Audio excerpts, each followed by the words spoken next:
Kansas City Young Adults BSF podcast. My name is Connor Moylan. And I'm Marissa Moylan. And we are the teaching staff for the Kansas City Young Adults BSF class. Our goal this year is to make Jesus known, and we're hoping to do that through the podcast by exploring some of the topics that we didn't quite have time to get in or just couldn't fit in to our lecture each week. So this time we are going over lesson 11, which was John chapter 7. Yep. Marissa lectured over it. So Marissa, what did you still leave on the cutting room floor that you wanted to talk about for John 7? My first thing is the Feast of the Tabernacle. Why is it called the Feast of the the Festival of the Tabernacle? The Festival of the Tabernacles? Feast of Tabernacles. It's got a lot of names. Yeah, or it's like something of the booths or the tents. Yep. And then it was the notes kind of covered it, but it didn't it didn't really go in depth. So it's one of the three times that the Jewish men were supposed to come to Jerusalem for these celebrations that God puts in the Torah. And this is one of the festivals that he talks about. So what this one is, it's a celebration or remembrance of the time that the Israelites spent in the wilderness for 40 years. So, the tabernacle was the sort of the mobile temple, the mobile God hotspot, so to speak, that they set up, that is so lovingly described in Exodus. So that's kind of why. It's also the booths, because to celebrate, they build, the Jewish people still to this day in Jerusalem build temporary structures that they're supposed to live in or sleep in or at least eat in throughout the week, to remind themselves that they were wandering in the wilderness for 40 years and what that would have been like, and that they only got through of God's provision. So that's why it's got those things are called booths or shelters. Yeah, shelters. So that's why it gets a number of different names. Plus also the tabernacle is was another thing that rotated. So that's why it gets all the different names. Yeah. And then the other part. Okay, so. That makes sense. That understands why everyone's there. Now, the next part is that they, Jesus calls out during this, water pouring ceremony, and that's it. That's all they say. What is that? Why are they pouring water? Yeah, what's interesting is, so that's one of the traditions that gets added on, is this water pouring ceremony. So this festival is doing, a lot of work, and I think probably at the time that that we're reading about it, it's not strictly following the things that were instituted. We've talked about how the Pharisees had a habit of adding more to the law than is maybe there. And I think the water pouring ceremony is actually one of those things. You're not going to find it in the Bible. Okay. You're going to find it in some of the other Jewish literature that's been developed. Okay. So that's one thing. And the Pharisees were a big fan of this. Is that why he yelled out during that time? Is that a fair assessment? I mean, it's not documented that way, but it's certainly possible. We're reading into we're certainly reading into things, but it wouldn't be out of the ordinary for Jesus to be poking the Pharisees a little bit at what they think is really important, what's before them. But it was also really popular. And I think we've also seen throughout John that Jesus uses, oh boy, sorry for any background noise, people. We have a dog lovingly chewing on a chew toy. So, and if Marissa gets up during the middle of this and just pulls it out of her mouth, maybe that'll be it. Maybe no one will ever see this podcast because the background noise will be too much. Hey, stop, finish. Just we have to acknowledge it, right? Yeah. Anyways, so yeah, that wouldn't be out of the character for Jesus. So the other thing that this festival is doing is it's also a festival of it's like a harvest fest. Okay. It's in the fall, and so one of the things that the water ritual is doing is asking God for rain, a good rain that season. Okay. And then that's definitely a big part of it, what's going on. But it's I read this entry from the Jewish Encyclopedia, just riveting stuff. But it was about how the water ritual actually became, to summarize what I read, became a battleground between the Sadducees, who didn't like it because they were this isn't the law, and the Pharisees were yeah, it is, but it's really not. It's just in the Pharisees' interpretation adding on to the law, until it became this flashpoint of, and it almost became over the top, where the Pharisees were oh, you don't like the water ritual, Sadducees? Well, we're going to make this like the craziest, over the top. Which is interesting because boring, it says in the scriptures that this was the climax of the festival. Yes. So that like makes sense. But this is something that developed As they over time. Okay. That, Okay. yeah. So, but I think the other thing is we're just seeing is that, like, you know, with the bread, Jesus would talk to, he's, you know, I'm the bread of life, metaphors when he was around food. Now these are around water. I mean, he used water metaphors around, when he was around the woman at the well. Yep. But then he also used water metaphors here. Like, he's always like, these examples aren't pulled out at random. No, he's using the same. Yeah. And then, like, at least for me, that's something that I hadn't noticed as much, or I hadn't noticed picking up in John before this year. Yeah. So, any questions over that one, or any thoughts? I hadn't thought about that Jesus might be saying this at the point to kind of like poke on the Pharisees. Yeah. I mean, when I read that, to me, that's like what I see of him like poking. Yeah. Because anyone who is thirsty may come to me. Anyone who believes in me may come and drink. For the scriptures declare rivers of living water will flow from his heart. Yep. And it's just interesting how much this is all supposed to be pointing to Jesus and pointing to God, and then God's literally amongst them, and they just have no idea. Yeah. Just wild. Which I think, like, really, like, understanding, like, the deity and that, like, God is, like, walking with them, I think is, like, that's when it's like, whoa. Yeah. No, I think that you led us into our next topic. Okay. Pharisees, Sadducees, religious leaders, rabbis. Who are these people? We talk about, like, a lot. And then, like, sometimes they're, like, depicted as, like, the crowd in here. Like, they get, like, lumped in as the crowd. But then it's, like, then they, like, pull out. Especially, like, in this, when there's so much, like, we're going to come after you and get you. And they, like, try to kill him, like, 6 times. Yeah. So, like, who are they? So what do you know about them? Well, I know that they all, like, I know that Rabbi, Pharisee, Sadducee, they're all, like, in, like, that religious leader underhang, is my guess. I also know that they have to be trained.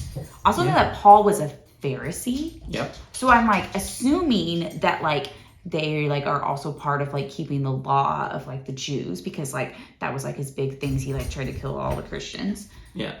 But, like, and I know that, like, there's different tiers and some are above the other, but I think that the Sadducees are ahead of the Pharisees, or is it vice versa? Sort of. I mean, so it's not only are these like these especially the Pharisees are like bigger groups in a sense. Here. Marlo, why don't you just join us? This is Marlo for all our video watchers. I think I can do this with her in my lap. Okay, go ahead. So the Pharisees, essentially, these are all groups essentially acting what to do about the fact that for most of, a long time in Israelite society, they've been under bigger empires. Right. You've got Syria, you've got Babylon, Alexander the Great rolls in, some of his successors, and now Rome is the rulers. Yeah. So these are like, at the top level, yes, these are people who are like, have a lot of political power, but they're also like bigger, sects. If you tell somebody you're a Democrat or you're a Republican, doesn't necessarily mean you're holding elected office. Okay. But that's, there's some, but there's like gradations of what that means, but it's a similar like kind of identity marker. Okay. So the Sadducees, they were more of an elite group. They were pretty comfortable working with the powers, with Rome that be. They're the ones who took him to Pilate, right? Everybody takes him to Pilate by the end. Everyone's pretty frustrated at the end of this. Okay. Yeah. So, it's Jesus is unique that he gets the Pharisees and the Sadducees to unite together because they were really bitter. Okay. They were really bitter rivals. Okay. So, but Jesus, for whatever reason, the hypocrisy of the Pharisees really seems to bother him, and that's who we get that coming across. But anyways, Sadducees, they are, it's more from like the upper crust of society. These people have what we would call maybe a more liberal reading of the Hebrew scriptures. Okay. That's taking a modern term and putting it back on to ancient times. But that's like, I think that's an okay description. Maybe not taking some of these things like seriously or literally or expounding upon them. Maybe, things that you see the progressive wings of Christianity doing similar things. And so they were popular among people who had like power and money and had to mingle with Rome and were uncomfortable with that, but it was like, oh, well, it's actually okay. But they weren't necessarily very popular among the people who were pretty ready to throw off the yoke. Okay. So that's one group. The other group that would be like on another extreme, which don't come up very often, but they're there, are the Essenes. I don't know anything about them. So do you know what the Dead Sea Scrolls are? Yes. So they're the people, or it's like the people who wrote those scrolls. Okay. And so their response was to be like, this is all horrible. We just need to pull ourselves away and leave and like go live on like, this is all so bad. People. Yes. They're just, but not even like political, but they're like, Jerusalem is lost. This whole thing is lost. We're the true believers. We need to leave and go start a new society. Okay. You can think of like what the Puritans did, sailing across the ocean, or what the Mormons did. We just were in Utah, like, going across west, finding, that's kind of that strain of belief. They don't come up very much in the Bible, or maybe not even at all, but they're there. Okay. And it's like, that's another one. And the Pharisees are the ones who are like, no, the way we're gonna, like, one, we should, they were flirting with like the people, like the zealots, with the people who want to like overthrow Rome, but not every Pharisee is a zealot, but they're more comfortable working with each other. Okay. And their idea is like, we're going to be perfect, we're going to be so special. We are God's special people. And the way we show that we're special and the way we be special and the way we get blessed by God is by like following all these rules and being like super strict on all those things. And then of course they're not exactly, but Jesus' big thing is like, he's always telling them, you're not really following the law. Yeah. You've like made up your own law and you're focusing on things that don't matter as much. You're not focusing on the heart posture. But because they're the group, one group is just running away and the other group is working with the Romans. They're the group that is like, doesn't want to work with the Romans. Right. And so they had a lot of popularity at the time amongst the people who just were like, anybody who's going to fight the Romans is who we're going to be against. I think that's why Jesus gets so frustrated with them. It's because they had a lot of sway. They could have, like, with their influence, they could have been teaching a lot of good. They're reaching the most people at this time. And so Jesus is so frustrated with them. Got it. And I think that's why he often attacks them, because they had a lot of sway and influence amongst, the masses who Jesus also was drawn to teach. Yeah, I think about there's like he like says like your teachers are obviously not teachers of the word. And like you think about it in that sense, like they weren't teaching the word, they were just teaching this law. Yep. And they're different things that they made up. Yeah. So but the Pharisees, the Pharisees are the people who kind of institute the rabbinical model that survives with like rabbis and stuff like that. Okay. Like the rabbi, when you read the Old Testament, there's no rabbis in there. The Pharisees are the people who, at least is my understanding. It's been a minute since I've read this, but they institute the rabbinical model, and they're all about the people who read like the Mishnah and the Talmud and these extra biblical texts that kind of get elevated to that status or extremely close to that status. So, but when the temple goes down, the Pharisees can keep operating, and so in many ways, the Jewish faith that we have now is from the Pharisee line and their influence. It looks more like that than what the Sadducees would have been about, or different things like that. Okay. So the rabbis fit within. Yeah, because they're all about like to learn all these laws and to practice them. You really do need somebody to teach you, and someone who has authority as like this better person is like bestowing upon it. Yeah. But then that's why like as we go on, like we see this like witness. Mm-hmm. Okay. Yeah. Got it. Yeah. Well, and also the emphasis on the witnesses is from the law itself. Yeah. Yeah. But but they just don't know what to. Yeah. They have a big thing of like on whose authority are you speaking, which who's the person above you who taught you these things. And, Jesus is like. Yeah. But then you can see the move they're making. They're putting too much emphasis on the person. Right. And Jesus is like, you should be looking towards God. You know, this person, you don't get to become perfect. Yeah.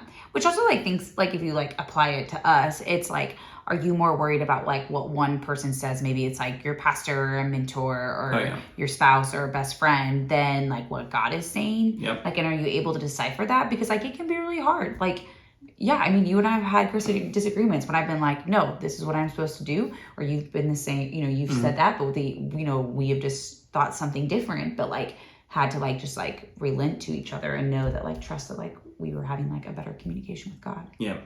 I mean, I was thinking about for me, I mean, I brought is that someone like I could put somebody else who I interact with more in like the perfect teacher role. Like I really like the Bible Project guys, and I really like how Timothy Mackey thinks. Yeah. And Timothy Mackey's not Jesus. No. And like, but I could easily envision a scenario where if I'd like at a certain, you know, if I'd flown out to Portland and studied under him, how would like, you know, he could fit that. He could be that role for me if I wasn't careful. And you see how people can like, you know, we talked about just being off by a little bit of degrees. Like Timothy Mackey is speaking a lot of truth, but he's not perfect. No. He's probably got some things wrong. I think he would actually be someone who would admit that. Yeah. But like if you slot somebody else in the Jesus role, they can't do it. They're gonna fail. What's the we just listened to him talk. I mean, it's probably earlier than this month, but the theologian talk about he like rewrote his commentary because one of his students underneath him in seminary. Oh, N.T. Wright. N.T. Wright, and he like went and rewrote like about that verse in Romans. Yes, and I think that is like, I think to me like what a level of humility and like just like a reminder of like he was like, yeah, no, I got that wrong. Like he's like, there's like it's just a tiny bit, but he's like, yeah, that was wrong. She was so right. She like schooled me. I was like, this is great. Like what humility, like what a show to other people of like what it should be like. Yeah, because there's no reason N.T. Wright at this stage of his career needs to be doing that. No, he didn't have to do that. He's so respected. You know, he could just be on doing it. But like the fact that he's still learning and listening and humble enough to listen to someone who, in many ways, he's teaching. Like at least to me, that's like a fruit of. You know, and I think his book only concentrates on like that like little bit too. Which it only concentrates on the chapter. And so there's only so many verses in that chapter. So yeah, I don't know. I thought it was cool. It is. So, all right. Well, thank you. Thanks for explaining that. I feel like I learned something new. I didn't know about I like knew what the Dead Sea Scrolls were, but I didn't understand what they were. So now I understand. Yep, it's a small sect of people who just like ran away and lived in the caves, you know, and that's what they did. But put their heads in the sand. Yep, that's what they try to do, but unfortunately it doesn't work, as I know all too well. So Connor, what was the best part of your Thanksgiving? What was the best part of my Thanksgiving? Well, I got to marry my brothers over Thanksgiving. That was pretty exciting and fun. So that was up there. Enjoyed that. Always enjoy a good wedding, and it was a good wedding. We took an extended Thanksgiving break. Mm-hmm. We traveled before Thanksgiving weekend, saw some friends in Salt Lake, and then went and did Thanksgiving with my family in Colorado Springs. So it was just nice to take the extended break, and like we just weren't sure if it would feel like too much. But it worked really well. Mm-hmm. And so like pulling off, you know, trying something new and pulling it off and going well is always a positive. Yep.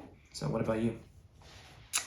I mean, I feel like mine is all your things, but also like, just like when we were in Salt Lake, we were surrounded by mountains. And when we were in Colorado Springs, we were surrounded by mountains. And it's just like so beautiful. And I just really enjoy being to be there. Yes, me too. Okay. Well, I think we're good. All right. Thank you for joining us on the KC Young Adults BSF podcast, and we hope this discussion helps you to go out and make Jesus known. Have a wonderful rest of your day.